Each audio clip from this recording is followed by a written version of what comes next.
Welcome to the Coast to Coast podcast, hosted by Slam and Jordan. What's going on, MBL? This is episode 4 of Coast to Coast. I am your host, Slam, as always, joined by my main man, Ray. Ray, what's going on? What up, Slam? What up, MBL? It's a gloomy Sunday afternoon. Cloud cover overhead. The Browns are eliminated from the playoffs. A lot of other teams are probably eliminated from the playoffs. So, I feel like Charlie Brown with the rain cloud over my head, and it's just raining only on me. Man, get over yourself, man. Hey, everything will get back right, man. Don't you worry. Hopefully, a loss to the winless Raiders will do that to you. Well, I saw those Browns play tough against them Ravens too, though. So, you got something there, and you still got Danny Taylor. Hey, Danny Taylor. We don't even call him Danny Taylor. He's Danny Touchdown, man. That's his name. Everybody should remember it. Hopefully, that tight end in Cincinnati, Hitchens, gets it tattooed on his forehead when Danny Touchdown wins Rookie of the Year. What? But we'll talk about that later. So, like I said, it's playoff push is on and pretty much done for some teams, but other teams still have a chance, and there's, a light at the end of the tunnel for them. And so I figured we'd go coast to coast with it like we always do and look at all of the Week 18 matchups, look at the playoff implications, seeding implications, and have a little conversation about who we think will end up where. How's that sound to you? Sounds great, man. Let's get into it. Sweet. So we start off Week 18, Chargers at Chiefs. I don't think this game means shit. I mean, for Pacheco and his, kind of award-winning kind of push that he has, I've heard his name been thrown around for MVP. And definitely Offensive Player of the Year for AFC. So, I think that's what this kind of matchup shows is, a push towards next year. Both of these teams are, I believe, mathematically eliminated already. So this is just for pride. So we'll see what they do. Well said. Then we move on to the Panthers at the Buccaneers. And I think everybody knows what this game means. The quest for the 17-0 regular season. No one has ever done it. So, I mean, I think that I don't even really. There's no explanation or breakdown, but the Panthers are going to go undefeated unless Bryce Young's legs fall off. I mean, even then, go for it though. What your thought process, what's more important, having a healthy squad going into the playoffs, you get a bye, or the 17-0 regular season? Because 17-0 regular season means nothing, honestly, if you are one and done in the playoffs. I'll be honest with you. So, what's more important to that Carolina team? Are they saying, hey, we're going to deploy all our starters, blah, blah, blah?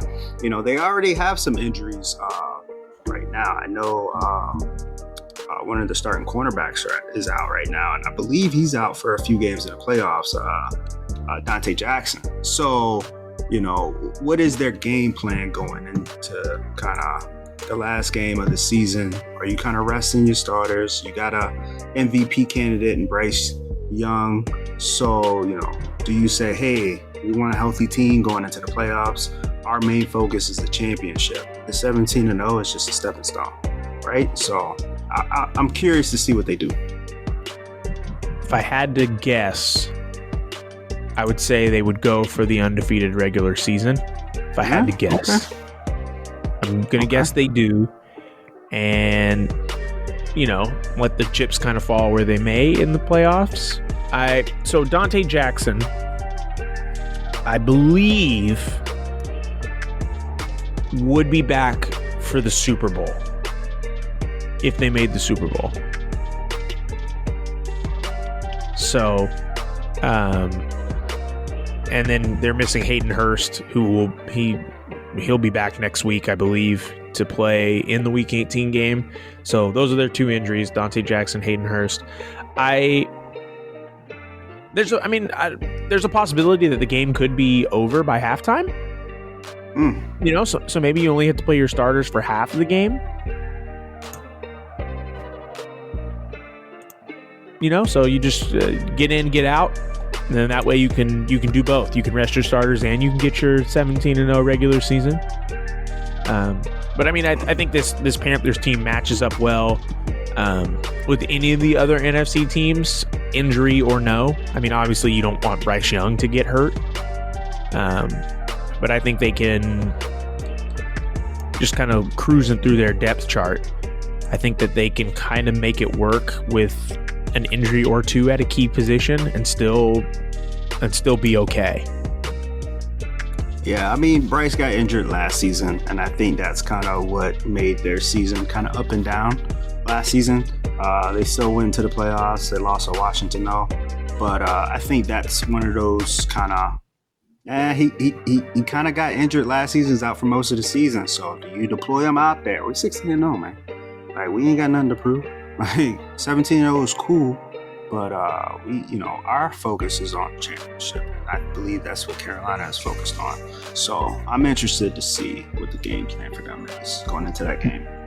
Well, what you just mentioned is I'm going to come back around to it when we're done going through these matchups, because it's a much bigger conversation, and I'm glad that you said it. So remind me when we're done with all these matchups, and we'll have that conversation. So. All right, Commanders at Cowboys. This one is massive playoff implications here. In terms of, actually, this has division implications as well, right? Yeah, so I believe in order for either of these two teams to make the playoffs, you got to win the division. So I'm not sure about all of the scenarios for this, because there's I believe Washington beat Dallas already, so it's my understanding that Washington already has that division pretty much on lock. Now the only difference, I believe, for Dallas to be able to get in is they would need a few losses from teams outside of this division in order to make it into the playoffs. So within this matchup, if Washington wins, they're obviously a lock for the division, and they lock up the 4th seed. If Dallas wins, then and Philadelphia wins in their game, then Philadelphia then takes, I believe, that 4th spot at 9-8. But like I said, there's so many different scenarios for this playoff matchup, man. You can go on and on and around and around. So I'm not even sure of all of these different scenarios and whatnot. All right. We'll come back to this division when we get to the Philadelphia game, and then I'll ask you to make a prediction as to who you think's going to get in out of those teams. Go. All right. So we're moving right along. Texans Vikings. Texans just had do we call it a humiliating loss to the Titans? No, it was a hard-fought game, man. It's not humiliating. I believe Tennessee's a good team. They have a good squad. So a loss to this team, I believe how they did it, CJ Stroud kind of throwing a few of those picks early on, and Houston then fought back, but then Tennessee held on for the win due to another interception in overtime for Stroud. So Stroud just got to tighten that up before he gets into the playoffs. Can't gunsling too much in the playoffs. These teams are too good. So Houston has to win this game if they want to keep that 5 seed that they have. If they lose this game against the Vikings, then Cincinnati could squeak by with a win in Week 18 and squeak by and take that 5th seed right from them. Cincinnati could even take the 3rd seed. So there's a lot of scenarios there too. That's what makes Week 18. Week 18 is going to be real fun. Do we even need to talk about the Dolphins at Jaguars? Is that for the number 1 pick? No, the Raiders. I think the Raiders are in there. Well, actually, I think Baltimore has the Raiders number 1 pick, so Baltimore's sitting pretty. It's getting real pretty with that. So, yeah, so that's for the number 2 pick then. So they're playing for the number 2 pick. Hey, that's good. That's good, and it's something to play for. I'm sure there'll be a nice little treat sitting there at number 2. Yeah. So, 2 or 3. All right. Then we have a really big one we were just kind of talking about. The Bengals at Steelers. This one could decide the division. Steelers win, they win the division. Bengals win, they keep the door open for a possibility at the division themselves. Yeah, I mean, really it's going to come down to this last matchup between Kansas City and Pittsburgh. They're going to play tonight, Sunday night. If Pittsburgh wins that game, then they lock up that division with a win. If Pittsburgh loses, then it keeps the door open for Cincinnati for that Week 18 matchup. Cincinnati and Pittsburgh will be playing for the division. So really, these two teams, there's certain scenarios that can play out, but like I said, Cincinnati could go up all the way up to the 3rd seed, or if Houston loses, then they can go to the 5th seed. If Cincinnati loses, then they stay at the 6th seed, and they'll play Pittsburgh, which would be the 3 seed. So a lot of different scenarios can play out. Right.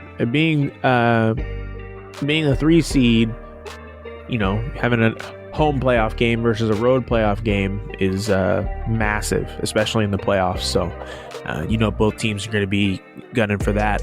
I have it on good authority that Cincinnati is going to be doing a lot of throwing in Week 18. But once again, that's part of the bigger conversation that we're going to have at the end. So we'll talk about that in a little bit.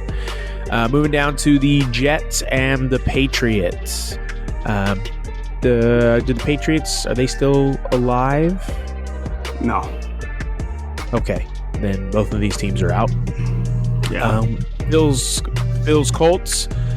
Bills have wrapped up their division, correct? Yes, and the Colts have done the same. I don't think much change. I mean, if the Colts haven't played Week 17 yet, so I guess if they were to lose Week 17 and lose Week 18, that probably changes some seeding. Well, if that happens, then there's a possibility that Houston. Is there a possibility? No, there's not. There's not one. Well, yeah, there's a possibility Houston could then take that division. Oh, wow, they could. Yeah. If the Colts were to somehow manage to lose both of these games, it would be... Well, then Houston would have to win in Week 18, obviously, for that to Houston would have to win. Yep. Houston would have to win. They would jump. Yep, they would jump. And then, of course, there's a lot of different scenarios in that aspect. The division winner out of the AFC North would then move up to the 2nd seed, possibly. So many different scenarios could play out in that situation. If Indy loses 2 straight games, that would be terrible. I would be shocked. I'll be shocked as well. I think Indy's a really good team. They play against Miami, and then they have a Buffalo team that's really not playing for much. They're already in the playoffs. Again, I think this is where you say, hey, we're playing for seeds, so we kind of do need to deploy our starters, but how long do you deploy those starters for? Because I think a victory in Week 18 for most of these playoff teams would just be coming out of that game with no injuries. So that would be the biggest victory for a lot of these teams. Agreed. All right, moving along. Eagles, Browns. Eagles need a win. And they need to win, and they need some help after. But their playoff hopes are still alive. Right, and it all starts with a win on the road. Yeah, it could happen. Rams, Niners. This is a fun one because the Rams have they have everything to play for, I guess, because you win and you give yourself a chance to have a lot of other things go right for you to get in. So this is another team, and it's interesting. What the Rams really need is for the Falcons to lose and all those other teams to lose as well. They need Washington to lose, and they need Philly to lose to even have a chance. I don't think they have a chance. Okay. I just wasted my breath. I mean, no, it was nice. There's, I'm sure there's a couple Rams fans out there that were hanging on every word you said. Yeah. But, if I had to put my money on it, I would just say, sorry, you tied with the Raiders in week 1 and it kind of tanked your whole season. Yeah, I think the Rams have a shot, possibly. If Atlanta loses, they will also need Washington to lose, and they would need Philly to lose, and the Rams would definitely be in that 7th seed. I think really all they need is they really need Atlanta to lose, but the Rams have a shot. There's a shot. Just go win. That's all you got to do. Don't even worry. Yeah, that's the biggest one for. Honestly. That's all of these teams is you need to win. Win first. Worry about everything else. Yeah, just go win. All right, Seahawks, Cardinals. Seahawks have that division locked up. Wow, that's cool. The Rams, Niners, Seahawks, Cardinals all playing each other in Week 18. Yeah. That's just division. All right. That's cool, but yeah, that one doesn't really mean much. Seattle, rest your starters. Hey, man, what's up with Malik Willis this year, man? What's going on? I know they switched up the offense. I just feel like if you had your quarterback win the MVP with the offense that you had last year, why change it? Like, what was? I'm just curious at the reason why they figured they needed to change the offense. I mean, he put up some really great numbers last season, and this season is like a total opposite, player that we see out there this year. Not the same dynamic player that we're used to. It almost seems like he's not as engaged. And I don't know if that's a result of the changing offense or what, but you're right. It's not the same at all. Hopefully the playoff starting kind of changes that. Maybe there's an extra gear there that they just haven't hit yet that they think they can turn on once they get there. Who knows? Yeah. But you're absolutely right. It's completely different, and I don't know why you would mess with something that wasn't broken.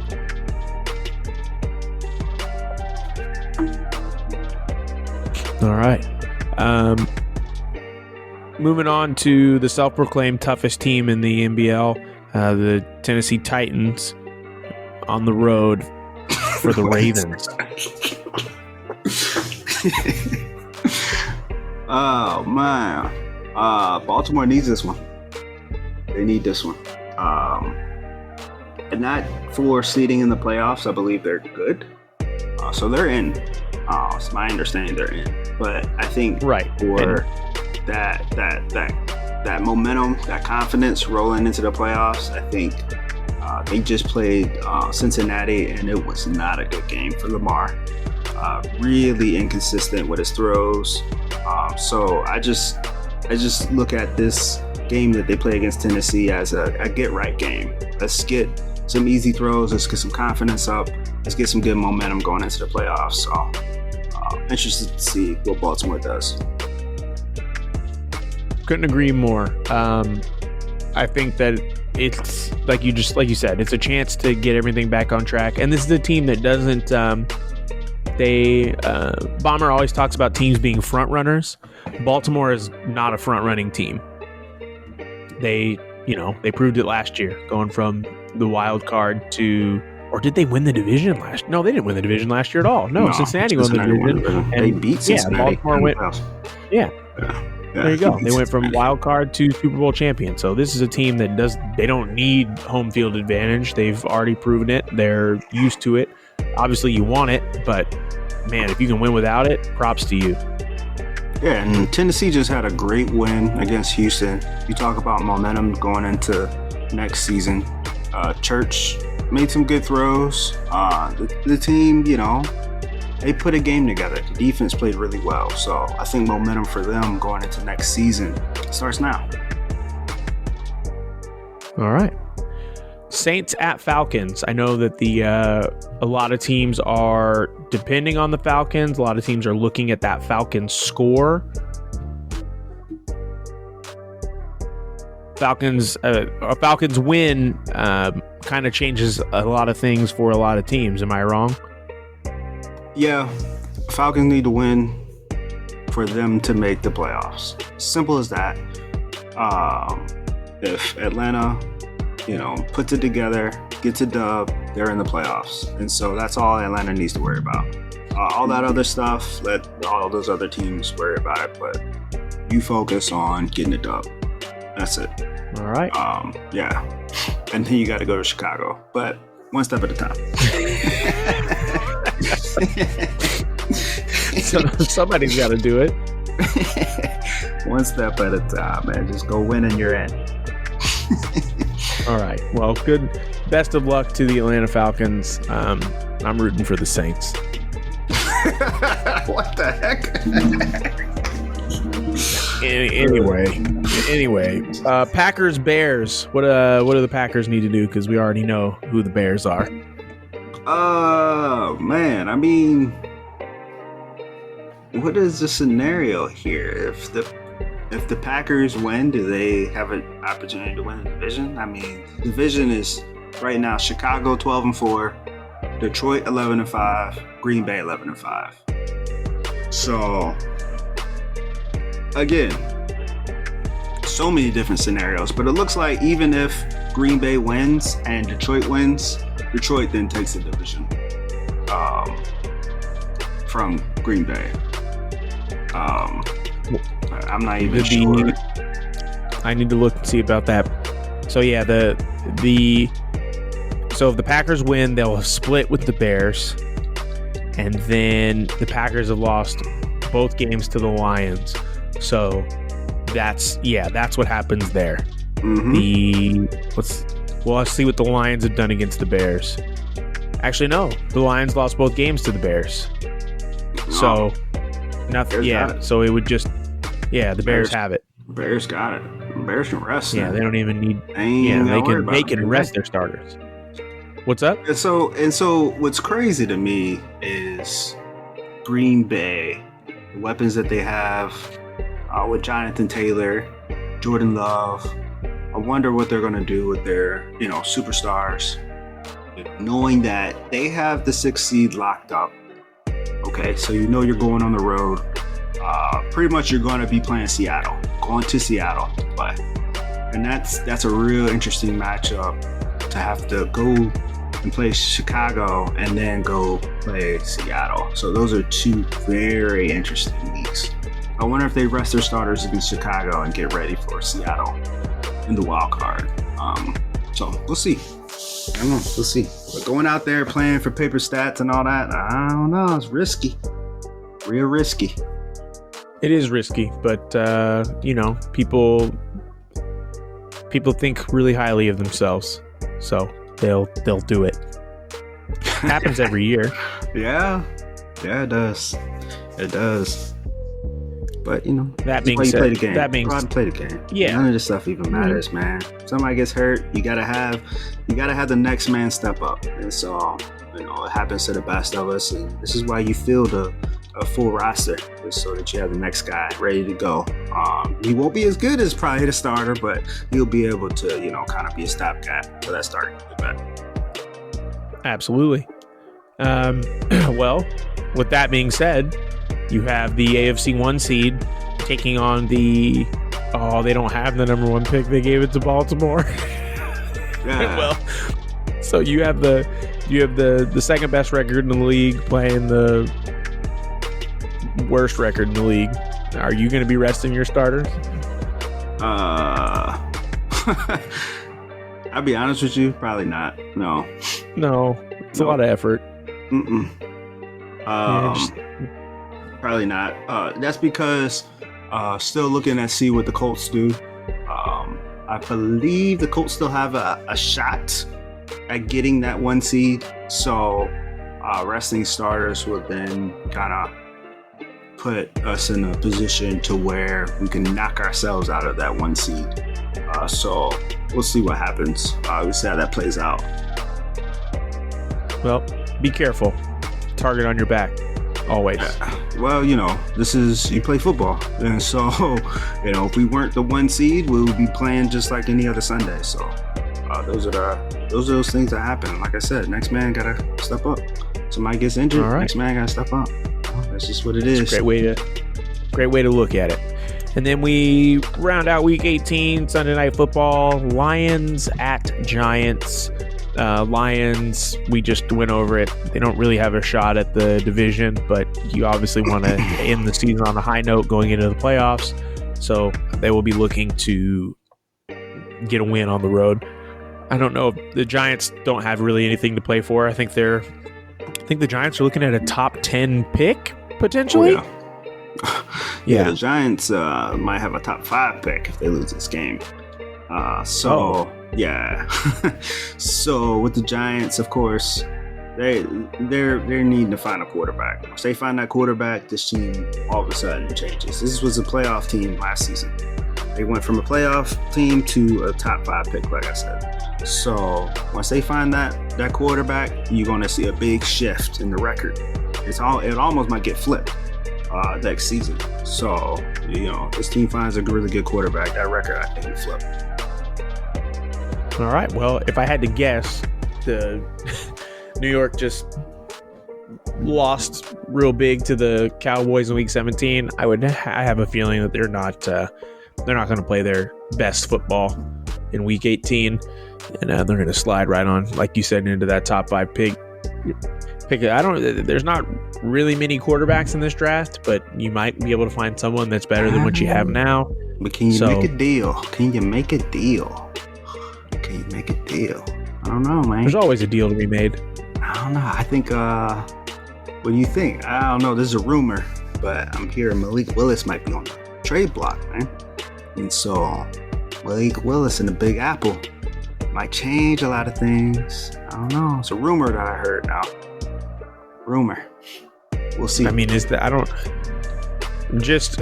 really looked at anything, but just kind of off the top of my head, is Malik Willis really an upgrade over Daniel Jones? Yes. 1,000 times. You get Malik Willis in there, you get an offense that fits Malik Willis with Saquon in the backfield doing some read options, maybe some speed options, some boots, some play actions, some get the ball down the field to Drake London. I mean, Malik Willis can definitely change the aspect of that offense. So yeah, that's a huge upgrade. Now, here's the thing. Huge upgrade. I mean, you're talking about a superstar MVP player, and Daniel Jones is still kind of stumbling out the blocks. Hasn't really done much. And so I'm just interested to see what this team does with Daniel Jones moving forward because of the contract. So, that's one of those things that Coach C, I think he's got to come and he's got to really analyze that quarterback position and see what's the best bang for their buck moving forward. I'm just gonna say something here.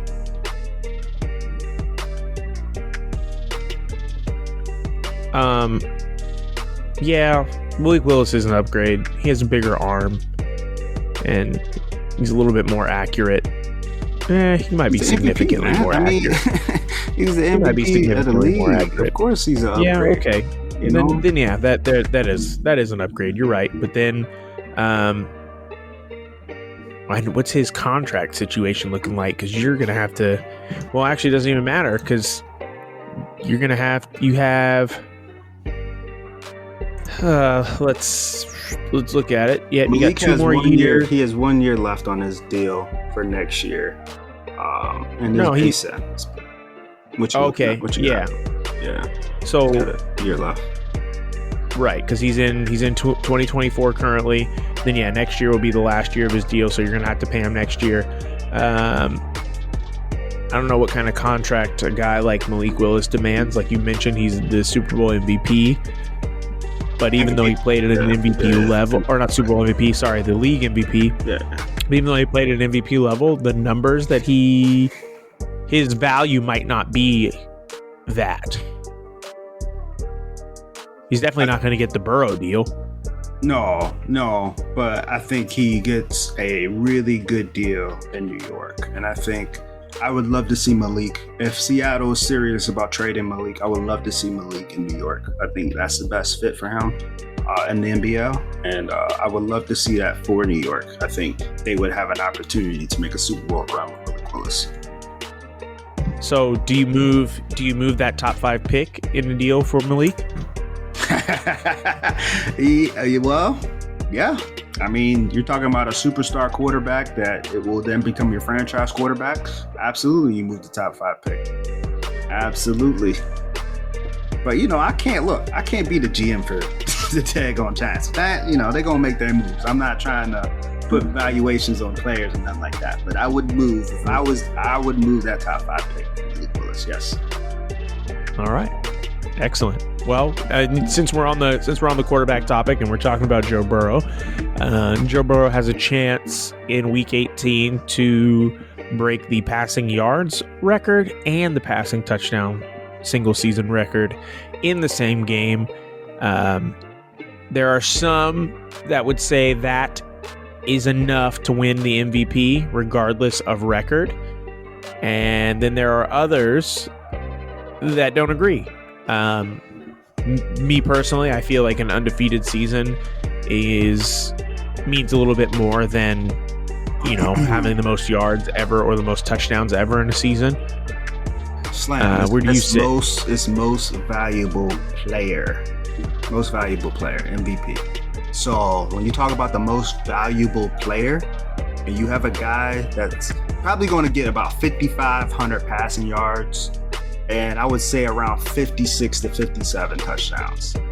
That would be your most valuable player in the league, hands down. Comparably, yes, I understand you mentioned Bryce Young, and Bryce Young is a very talented arm, very talented player, has won his team some games. But when you mention what Burrow has done, his last 6 games, I believe he's 24 touchdowns, somewhere around there, and like 4 interceptions. So the man has absolutely went on a tear. Oh, undefeated in those games as well. So he's absolutely went on a tear and has put this team in a position. Not only are they in the playoffs, you talk about a record, they're in the playoffs, but they have an opportunity to not only go from being on the outside looking in, but jumping up to the 3rd seed in the AFC. So when you're talking about MVP, he's playing at an MVP level. He is, absolutely the heart and soul of his team, and he would be, my pick. If I had a vote, it would be Joe Burrow. I can't say that he's not playing at an MVP level, because you're absolutely right. He is. It's just unfortunate that it took him this long. And I think that's where I'm at. An undefeated season. Now let's talk about it, because you're right. Most valuable player.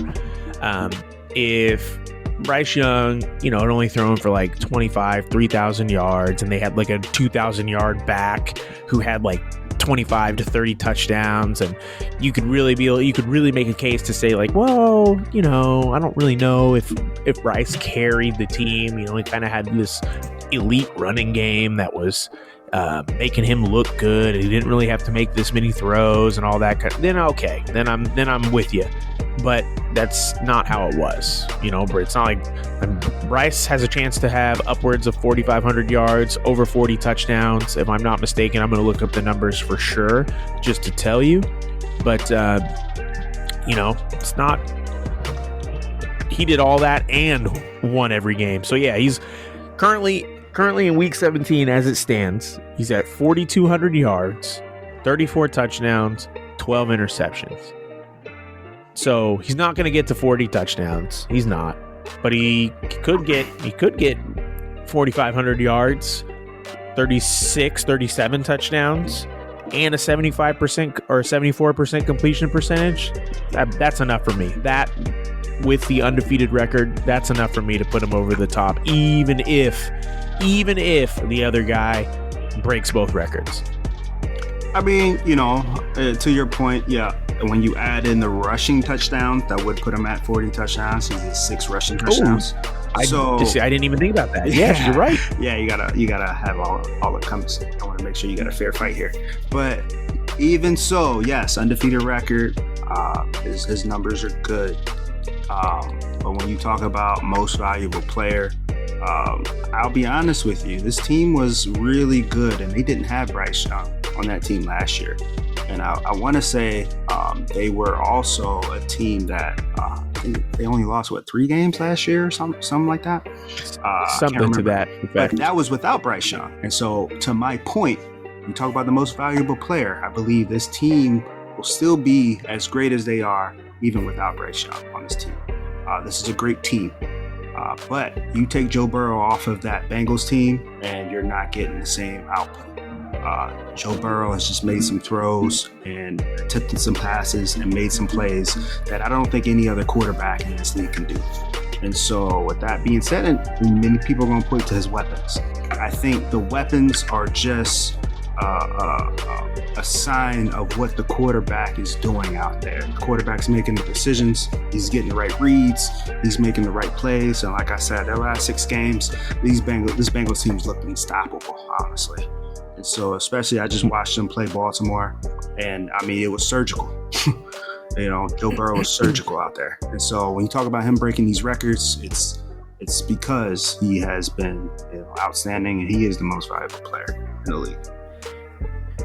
He is. Here's a fun stat.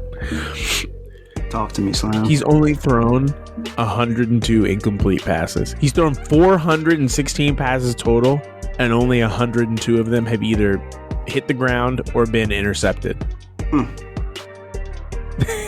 That's kind of wild. And that's a product of, I think it's been well documented. I mean, we did the top 5 here last week, and how many times did we see that Bengals defense on that top 5 plays? And it wasn't for the plays that the defense is making. It was the plays that the defense is giving up. And so when your defense is giving up a lot of plays, what happens? Your offense then has to be more aggressive, has to push the ball down the field. And that's where, you're going to see some turnovers happen. You're going to see some interceptions because you're trying to fit it in some tight windows and make some plays. But, for the most part, like you just said, this quarterback is playing outstanding football. Let's not even talk about his completion percentage. I mean, when you're throwing the ball 416 times and you have a 76% completion percentage, that's kind of money. So you're exactly right. Yeah, every 3 out of every 4 passes are being caught by your team. And then when you add in the amount of touchdowns per game, it's I agree. Joe Burrow is having a very MVP caliber season, and if and you can call me crazy, if the Panthers had lost even 1 game, Burrow is the clear-cut MVP, no question. But the Panthers haven't. They have a chance to win every single game, and a lot of it has to do with their quarterback. You know, their running back's not even at 1,000 yards yet. Ooh, Carolina? Yeah, he's gonna get there, but he's not there yet. Yeah, Bryce Young is the guy. And, even if their defense is good, there's 3 phases to a football game. Bryce Young can't be out there in coverage. He can't be returning kicks. So, he can only control what he's doing, and what he's doing is at a very excellent level. And for his part, his team has won every game they've played in so far. And I think that should mean something. It might not. Other people might feel the way that you feel. It means that you're 16-0 right now. That's what it means. That means that you get the number 1 seed going into the playoffs. But, as we saw, last year, Baltimore was on the outside looking in. They barely made it into the playoffs, and then they made a run and became Super Bowl champions. So, it's really, it's a roller coaster season. I get Burrow didn't have the best start. The Cincinnati Bengals didn't have the best start as a team. But if you look at Burrow's last 6 games has been absolutely astonishing. Like I said, I watched him against Baltimore. He was surgical all over the field, hitting every single player that was wide open. And so when you have a quarterback that's hot like that, man, man, it's going to be tough to beat. Then maybe we give him Player of the Month. that could be his consolation prize. Player of the Month. You gonna have 5,500 passing yards and 56 touchdowns, and you said Player of the Month. Come on, Slam. I mean, he might not. There's a chance he doesn't even get to the passing yards mark. That's true. There's a chance he doesn't even get there. That is true. And yeah, the last time he played Pittsburgh, they lost, but he did put up 413 passing yards and 3 touchdowns. So it wasn't the best game, but like I said, the way he's playing right now, he's hot. So when you have a quarterback that's on a roll like this, look out. I mean, putting up 400 yards in a game that you lose, I don't know. I can't be lose. Now he didn't lose by like 2 touchdowns. It was 21-27, so he barely lost. It was 1 possession. And we saw that game where Pickens went kind of crazy. And so, like I said, the defense is not doing Joey B any favors. But Joey B's going out and he's handling his business the best way he can. And he has definitely produced as an MVP. All right. Well, the next time we speak, an MVP will have been crowned. A Super Bowl champion may or may not have been crowned. And we'll be able to look back on this conversation and see who made the best argument. Yeah, if Joey B don't make if he's not an MVP, then they gonna ride Cincy. I mean, could let him. They gonna ride, man. If Joey B's not the MVP, he won't be the only person in Cincinnati that doesn't win any hardware at the end of the season. That's interesting. Wait, what? Interesting. We'll sign off on that note. Okay. Well, it's always good talking to you, Ray. I enjoy our little chit chats about MBL football. Looking forward to having many more as the cycle rolls along. But everybody, as always, this is Coast to Coast, episode 4, MBL football. We'll see you in about 2 weeks, and hopefully it'll be around Super Bowl draft time. Have a good night, Ray. All right, MBL. Peace.